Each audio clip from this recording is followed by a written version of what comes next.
Nos ajudem com um like aí, porque o A Deriva é o menor podcast da podosfera e precisamos da sua ajuda. Dá um like para nos ajudar. Eu adoro esse início. Agora eu tô até pedindo para viver muito. Teve um tempo que eu estava meio cansado. Eu digo assim, me leva que eu tô assim, tô meio cansado, é muita burrice e tal. Agora não, agora os meus netos estão me dando uma vontade enorme de passar dos 90 se eu conseguir. Sabe que quando o Felipe Heidrich veio aqui e contou a história dele, eu nunca tinha tido contato com com a homofobia. Pra mim era só uma coisa que eu ouvia falar. Nos comentários de um corte específico eu vi muita gente revoltada com ele por ele ser gay e falar sobre Deus e religião. Eu nunca tinha visto isso e eu vi pela primeira vez. Ele e o de Simone, né? O namorado dele, o companheiro. Hoje de manhã eles me escreveram dizendo, a gente mudou para São Paulo, eles têm aquele programa que eles fazem lá no YouTube, né? Eu fui um dos inauguradores lá daquele negócio e quebrei com os tabus. Eu fui dizendo para todo mundo, olha, eles estão aqui, eu estou aqui porque eu quero, não tem nada que nos separe, o meu filho mais velho é gay, a minha neta mais velha é gay e os outros netos não, mas e daí? Se fosse a família inteira, não mudaria nada dentro de mim. Absolutamente nada. As minhas amigas trans queridíssimas, que eu só vejo mulher ali, por exemplo, a Rafa Vilela, que eu não sei se vocês conhecem, ela é uma pessoa legal para vocês chamarem aqui. A Rafinha, bonita, é uma mulher que nunca quis fazer a cirurgia de remoção peniana, mas ela é uma mulher linda, que tem uma voz feminina linda. E quem está bancando, ajudando a carreira dela agora é outra amiga, é a Cléo Pires, querida, está lá ajudando.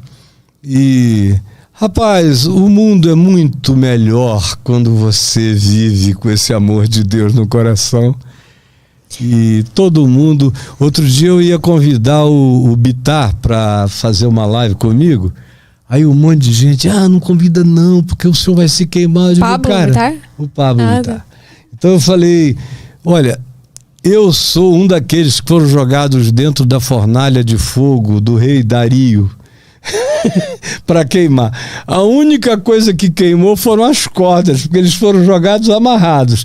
Sadraque, Mesaque e Abedênego. Aí a Dario vai lá olhar e os vê dentro da fornalha passeando. Aí, não jogamos nós 3 homens amarrados na fornalha de fogo ardente 7 vezes mais acesa do que o normal? Aí os servos, sim, jogamos, senhor rei. Como é que eu vejo 4 homens andando entre eles? São 3 que jogamos e mais um. Agora, o 4º tem a semelhança do Filho de Deus. Eu acho isso maravilhoso, maravilhoso. Eu tinha, na época que eu ia na igreja, um amigo que ele era muito amigo mesmo, e eu sempre achei que ele era gay, mas ele não falava nada por conta da igreja e tal. Até que, pra mim, ele se revelou e tudo mais, e a gente conversava sobre isso. Na época, a minha cabeça tava intoxicada pela cura gay, né? Do Marcos Feliciano. Porque o que era muito pregado eram os ex-homossexuais, ex-prostituta, enfim. E aí o conselho totalmente errado que eu dei pra ele foi, fala com um dos pastores, tal. Coitado. E aí ele conversou, tal. E assim, o cara, ele foi até um amorzinho com ele, mas ele também não sabia muito o que ele estava fazendo, né? Aí aquele conselho que todo líder dá, ora, né? Ora pra tirar isso de você. Enfim, o tempo passou, faz muito tempo, uns 5, 6 anos. Ele é ainda gay, mas ele nunca teve uma relação. Nem com homem, nem com mulher, por conta desse medo dele de fazer. É um gay eunuco, né? E eu lembro de uma frase que ele me falou que eu fiquei muito triste. Toda vez que eu lembro dela, eu fico muito triste. Ele falou, se Deus não me curar, eu espero que eu viva muito pouco. Porque viver assim é insuportável. Veja que miséria, né? E por mais que eu mando seus vídeos, eu falo com ele, ele não consegue tirar isso dele. Ele acha que é muito errado. Uma introjeção traumática poderosa dentro do rapaz, né? E um dos textos sobre gays, bem singelos, do Novo Testamento, está em Atos 8, que é o fato de que tinha um oficial da rainha da Etiópia, Candace. Ele era o ministro da economia e ao mesmo tempo ele era um eunuco. A gente sabe, como Jesus disse, Jesus tratou essa questão de uma maneira divina, né? Óbvio. Jesus disse que alguns nascem eunucos. Ele admitiu que pode haver uma genética alterada. E a gente vê pelas estatísticas que existe uma genética de alteração. Existem pessoas que têm ambos os sexos, existem mulheres com clitóris tão grandes que chegam a ser penianos, existem todos os tipos de variação sexual nos órgãos genitais, pode haver. Então, e ele conhecia e sabia daqueles que nasciam assim, era genético. Ele disse, existem aqueles que os homens castram, que os homens fazem eunucos. Aí é o cara que tem o pênis removido, os testículos, para de produzir hormônio feminino, vai ficando com peitinho, a voz vai se alterando. Aqueles eram os caras que serviam também as rainhas, as concubinas do rei, não podiam ter vontade de pegar nenhuma, né?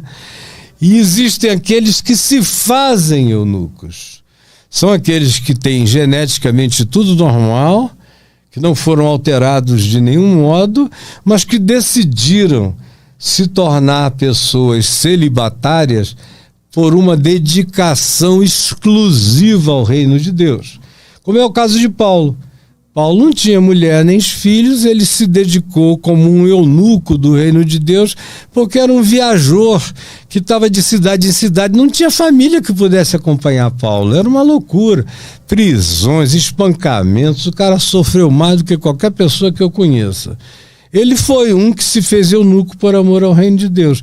Pedro não, era casado, tinha mulher, filhos e quase todos os outros.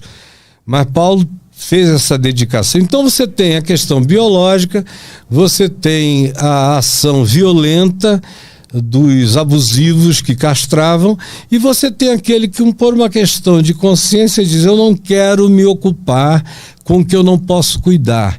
Então eu não vou casar porque eu não terei como manter isso. Mas nunca é uma obrigação imposta. No terceiro caso, é uma escolha do indivíduo. Aí ele vive uma vida assexuada ou sem prática sexual. Então você tem a questão congênita, que já deveria cessar esse papo. O cara nasceu sem, nasceu com dois, nasceu trocado, isso do ponto de vista orgânico. Mas você também tem, e aí já é uma descoberta posterior, você tem a questão da sexualidade como degradê psíquico. Tem gente que tem organicamente todas as definições de um sexo binário, um ou outro, mas não se sentem pertencendo àquilo que o corpo deles definiu.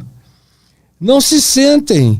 E são sinceras. Eu tive um primo que morreu agora com 69 anos, e que eu me lembro, meu Deus, ele tinha 3 anos quando eu nasci, e eu cresci com ele. A minha mãe e meu pai me diziam que ele pegava o sapato alto da minha tia, que ia para o tribunal todo dia, aí ela voltava, ele calçava o sapato, ele adorava passar o batom, se vestir de menino. O pai dele era um português duro. Meu filho, você não é mulher, meu filho, você é meu filho, você tem... E ele ficava ali, ele era um garoto gentil. Falou, tá bom, eu sei, pai, mas ninguém conseguiu.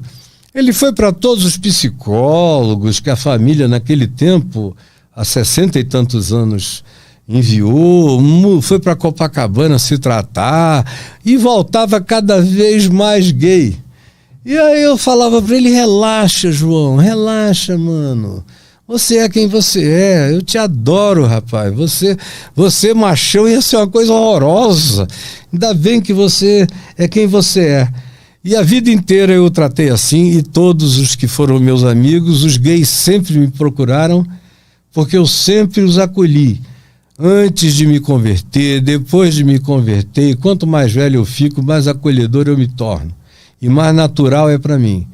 Então, você tem casos genéticos, você tem casos de trauma, que às vezes na brincadeira eu chamo de trauma-gatizados, que são aqueles caras que optaram por aquilo que eventualmente, naturalmente não seria inclinação, mas foram abusados desde 3, 4 anos de idade até 20, 25.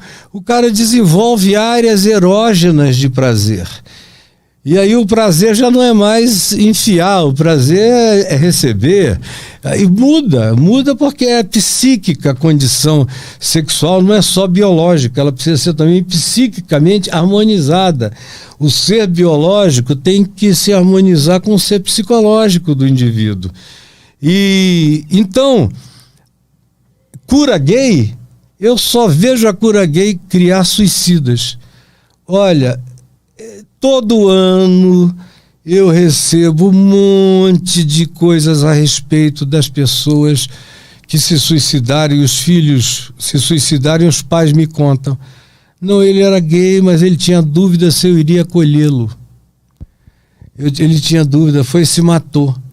Às vezes um garoto de 14, 15, 16 anos, formando a identidade, mas tinha dúvida, o pai é pastor, a mãe é não sei o quê, são pregadores, são isso, são aquilo, e o garoto não acreditava, só via em volta a repressão, não necessariamente dos pais, mas do grupo religioso. São meus pais, no mínimo, vão sofrer demais por minha causa, deixa eu me matar. Então, eu só vejo esse negócio fazer a vontade do diabo, do pai da mentira e da morte, que é gente linda e boa de Deus se suicidando porque acha que não cabe em lugar nenhum. Não cabe no amor de Deus, na graça de Deus. Então, eu trabalho contra isso. Eu quero que todo mundo desenvolva uma identidade sadia. O meu filho mais velho está com quase 46 anos, é um homão forte e macho, assim, no sentido de, olha, se tem um cara, se eu tivesse uma situação de opressão, de homens vindo em cima de mim, eu chamaria na hora para vir comigo, era o meu filho, porque ele agarra um sujeito e joga lá na parede. O bicho tem uma força danada, é um homem. E quando ele me contou com 18 anos que ele era gay, eu era o super reverendo Caio e tal, e ele falou: se você quiser eu vou para outro lugar, mudo de país. Eu falei: não, filho, eu quero te botar na minha frente, do meu lado. E ele falou: mas fica sabendo, pai, eu sou gay, mas você gerou um homem. Você gerou um homem. Eu sou um homem. Eu só sou afetivamente homoafetivo, porque eu não consigo, eu já tentei me apaixonar, gostar de mulheres, eu não tenho esse poder. Mas em relação a homens, é quase natural. Eu digo: então siga a natureza. Você é um homem bom, generoso, justo, cristão. Você é o filho que todo pai quer ter. Além de tudo, é um gênio. Eu queria ter 10% da inteligência e da cultura dele. O cara é um absurdo de genialidade, de cultura. Aí a minha neta mais velha, já é adulta, maior de idade, ela com 14 anos veio e falou para minha mulher, falou para mim. Falei: minha filha, você já tem seu tio, veja como eu trato. Aí ela falou: então, eu só queria que você soubesse. Eu falei: olha, não tem nenhuma diferença entre o que você me disse, isso aqui não é uma questão. Fique sabendo, na casa do seu avô, eu aprendi com Jesus que uns nascem, outros são feitos e outros se tornam. E o se tornam não é apenas uma escolha de serviço dedicado. Aqui isso não é um problema, nunca será. E ela mora comigo até hoje. E meu filho entendeu, mas ela queria morar em Brasília, porque desde criança ela dizia, quando eu mudei para Brasília, que quando ela atingisse 18 anos ela iria morar com a gente. Quando ela fez 18 anos ela foi para lá. É um prazer, é um ser santo, cheio de amor, de compaixão, de justiça, de verdade, de sinceridade, da alegria conviver com ela. É uma das pessoas mais limpas, lúcidas, cristalinas, sem mentira, sem mancha, vive na luz. Tem uma namoradinha que é uma criatura extraordinária, não é promíscua, nunca foi. E eles normalmente, as mulheres, quando se vinculam, são relacionamentos que têm a tendência a durar a vida inteira, muito mais do que os dos homens. Se entendem melhor, é tudo melhor. Infelizmente, eu tenho que dizer que os homens é que não conseguem. Não conseguem ser tão homens quanto as mulheres.